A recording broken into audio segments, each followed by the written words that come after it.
ईश्वरी एक बड़े जमींदार का लड़का था और मैं एक गरीब क्लर्क का, जिसके पास मेहनत मजूरी के सिवा और कोई जायदाद न थी।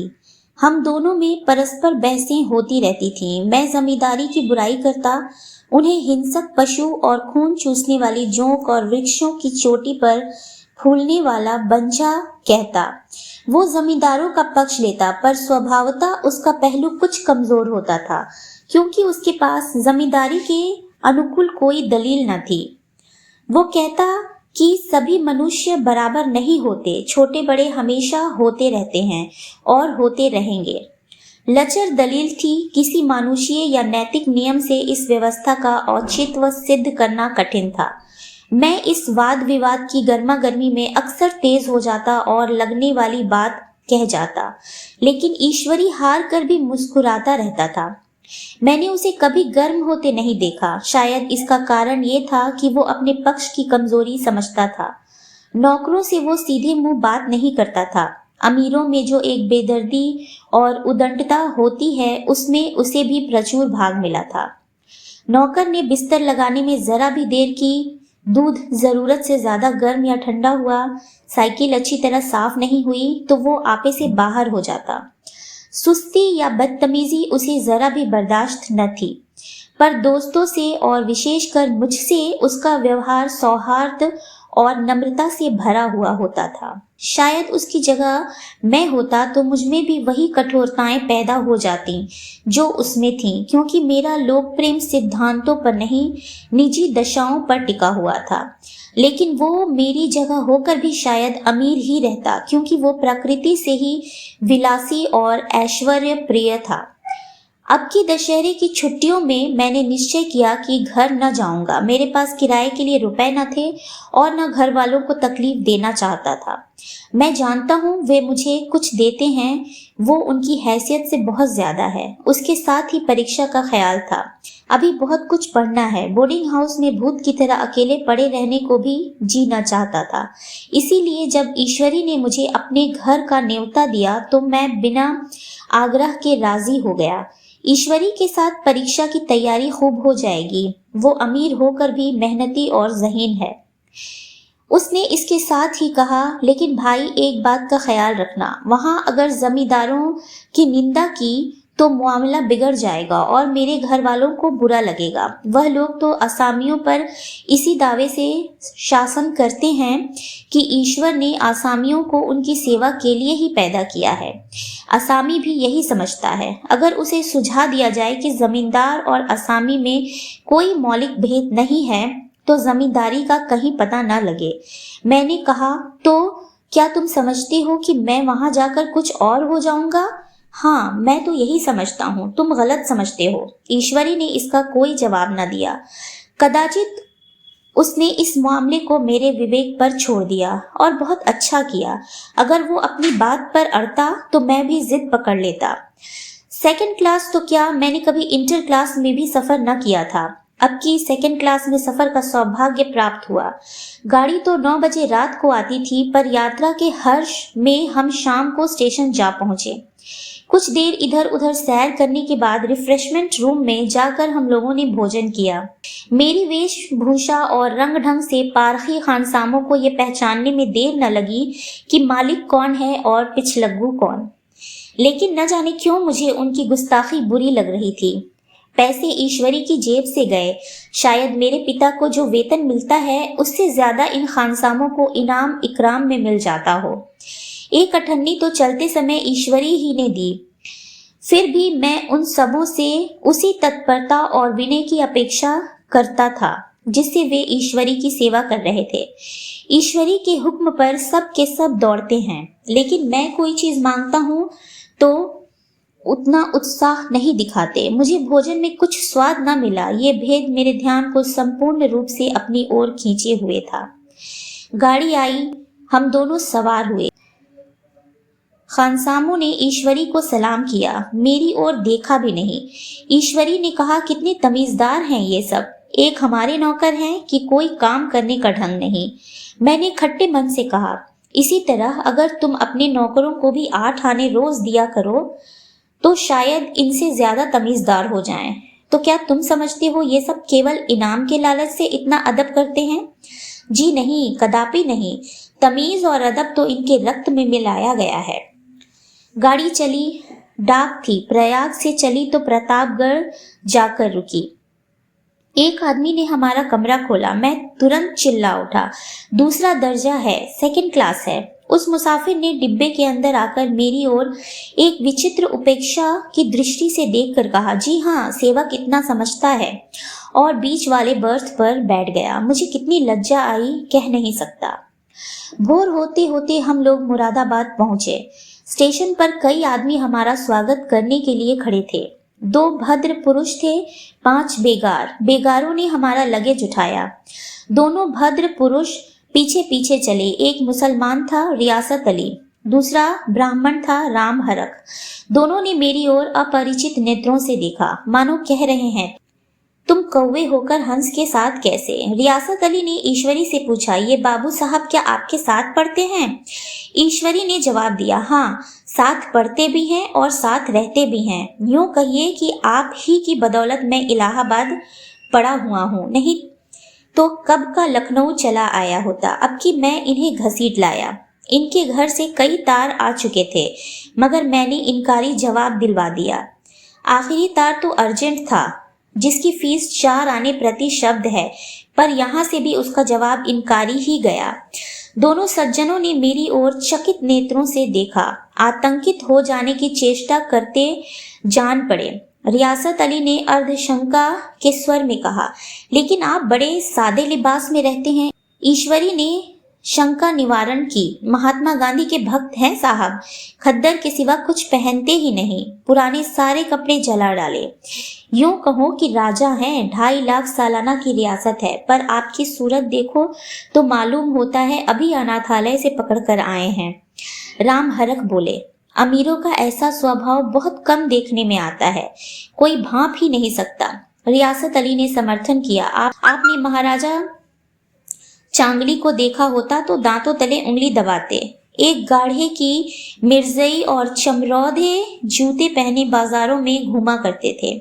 सुनते हैं एक बार बेगार में पकड़े गए थे और उन्हीं ने 10 लाख से कॉलेज खोल दिए। मैं मन में कटा जा रहा था, पर न जाने क्या बात थी कि ये सफेद झूठ उस वक्त मुझे हास्यास्पद न जान पड़ा। उसके प्रत्येक वाक्य के साथ मानो मैं उस कल्पित वैभव के समीप पर आता जाता था। मैं शहसवार नहीं हूँ, हाँ, लड़कपन में कई बार लहू घोड़ों पर सवार हुआ हूँ। यहाँ देखा तो 2 कला रास घोड़े हमारे लिए तैयार खड़े थे। मेरी तो जान ही निकल गई। सवार तो हुआ, पर बोटियां कांप रही थी। मैंने चेहरे पर शिकन न पड़ने दिया, घोड़े को ईश्वरी के पीछे डाल दिया। खैरियत ये हुई कि ईश्वरी ने घोड़े को तेज न किया, वरना शायद मैं हाथ पैर तुड़वा कर लौटता। संभव है ईश्वरी ने समझ लिया हो कि ये कितने पानी में है। ईश्वरी का घर क्या था? किला था, इमामबाड़े का सा फाटक, द्वार पर पहरेदार टहलता हुआ, नौकरों का कोई हिसाब नहीं, एक हाथी बंधा हुआ।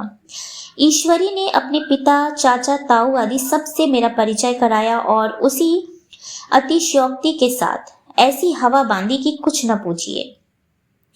नौकर चाकर ही नहीं, घर के लोग भी मेरा सम्मान करने लगे। देहात के जमींदार, लाखों का मुनाफा, मगर पुलिस कांस्टेबल को अफसर समझने वाले। कई महाशय तो मुझे हुजूर हुजूर कहने लगे।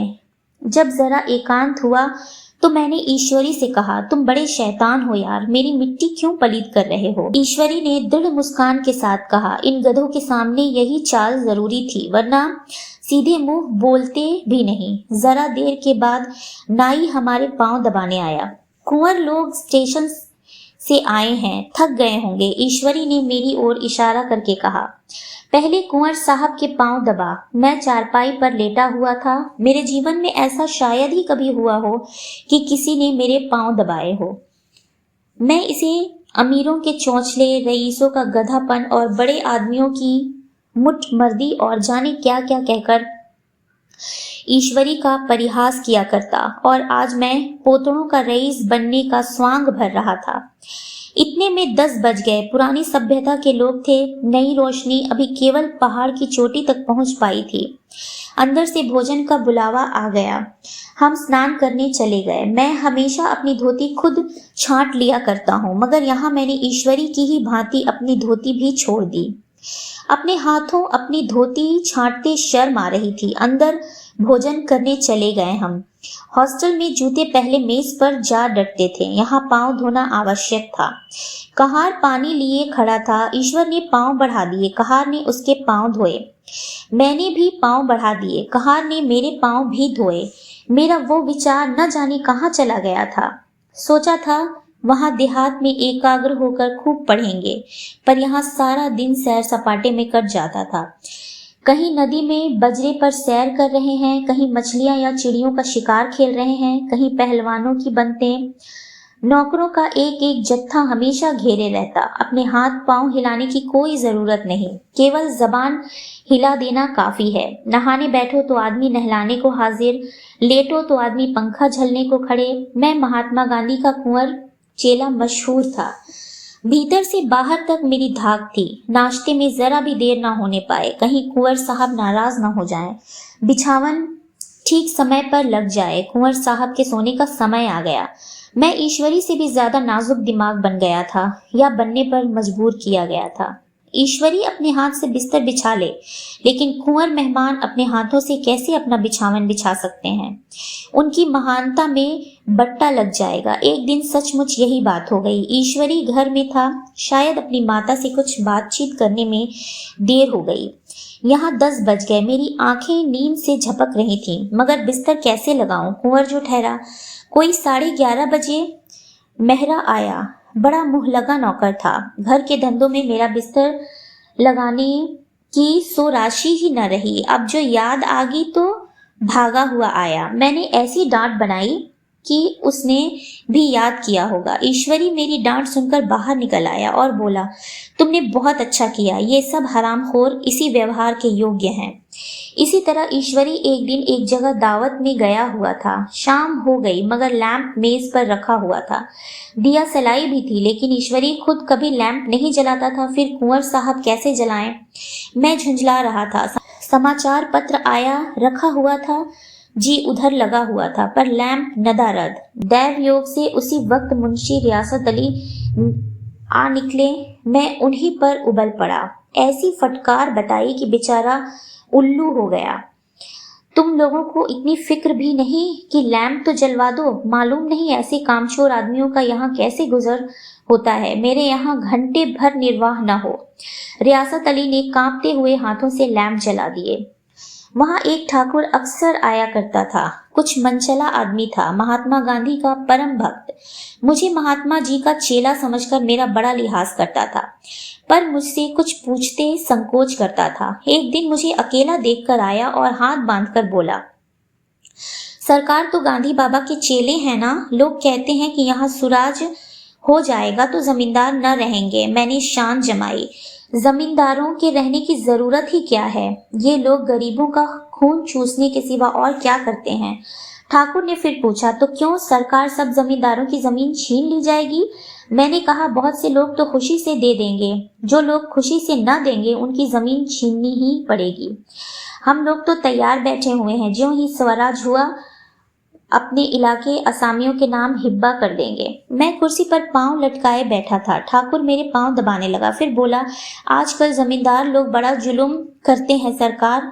हमें भी हुजूर अपने इलाके में थोड़ी सी जमीन दे दें तो चलकर वहीं आपकी सेवा में रहें। मैंने कहा, अभी तो मेरा कोई अख्तियार नहीं है भाई, लेकिन ज्यों ही अख्तियार मिला मैं सबसे पहले तुम्हें बुलाऊंगा। तुम्हें मोटर ड्राइवरी सिखाकर अपना ड्राइवर बना लूंगा। सुना उस दिन ठाकुर ने खूब भांग पी और अपनी स्त्री को खूब पीटा और गांव के महाजन से लड़ने पर तैयार हो गया। छुट्टी इस तरह तमाम हुई और हम फिर प्रयाग चले। गांव के बहुत से लोग हम लोगों को पहुंचाने आए। ठाकुर तो हमारे साथ स्टेशन तक आया। मैंने भी अपना पार्ट खूब सफाई से खेला और पेरोचित विनय और देवत्व की मोहर हरेक हृदय पर लगा दी। जी तो चाहता था हरेक नौकर को अच्छा इनाम दूं, लेकिन वो सामर्थ्य कहाँ थी। वापसी टिकट था ही, केवल गाड़ी में बैठना था, पर गाड़ी आई तो ठसाठस भरी हुई। दुर्गा पूजा की छुट्टियां भोग कर सभी लोग लौट रहे थे। सेकंड क्लास में तिल रखने की जगह नहीं, इंटर क्लास की हालत उससे भी बदतर। ये आखिरी गाड़ी थी, इसी तरह रुक न सकते थे। बड़ी मुश्किल से तीसरे दर्जे में जगह मिली। हमारे ऐश्वर्य ने वहां अपना रंग जमा लिया, मगर मुझे उसमें बैठना बुरा लग रहा था। आए थे आराम से, लेटे लेटे जा रहे हैं सिकुड़े हुए। पहलू बदलने की भी जगह न थी। कई आदमी पढ़े लिखे भी थे, वे आपस में अंग्रेजी राज्य की तारीफ करते जा रहे थे। एक महाशय बोले, ऐसा न्याय तो किसी राज्य में नहीं देखा, छोटे बड़े सब बराबर। राजा भी किसी पर अन्याय करे तो अदालत उसकी गर्दन दबा देती है। दूसरे सज्जन ने समर्थन किया, अरे साहब, आप खुद बादशाह पर दावा कर सकते हैं, अदालत में बादशाह पर डिग्री हो जाती है। एक आदमी जिसकी पीठ पर बड़ा गट्ठर बंधा था, कलकत्ते जा रहा था। कहीं गठरी रखने की जगह न मिलती थी, पीठ पर बांधे हुए था। इससे बेचैन होकर बार बार द्वार पर खड़ा हो जाता। मैं द्वार के पास ही बैठा हुआ था। उसका बार बार आकर मेरे मुंह को अपनी गठरी से रगड़ना मुझे बहुत बुरा लग रहा था। एक तो हवा यूं ही कम थी, दूसरे उस गंवार का आकर मेरे मुंह पर खड़ा हो जाना मानो मेरा गला दबाना था। मैं कुछ देर तक जब्त किए बैठा रहा। एकाएक मुझे क्रोध आ गया।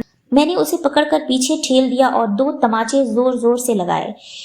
उसने आंखें निकाल कर कहा, क्यों मारते हो बाबूजी? हमने भी किराया दिया है। मैंने उठकर 2-3 तमाचे और जड़ दिए। गाड़ी में तूफान आ गया। चारों ओर से मुझ पर बौछार पड़ने लगी। अगर इतने नाजुक मिजाज हो तो अव्वल दर्जे में क्यों नहीं बैठे? कोई बड़ा आदमी होगा तो अपना घर का होगा, मुझे तो दिखा देता। क्या कसूर किया था बेचारे ने?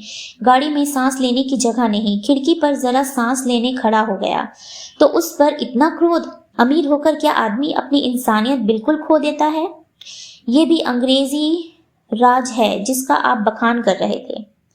एक ग्रामीण बोला, दफ्तरन माँ घुसन तो पावत नहीं, उस पर इतना मिजाज।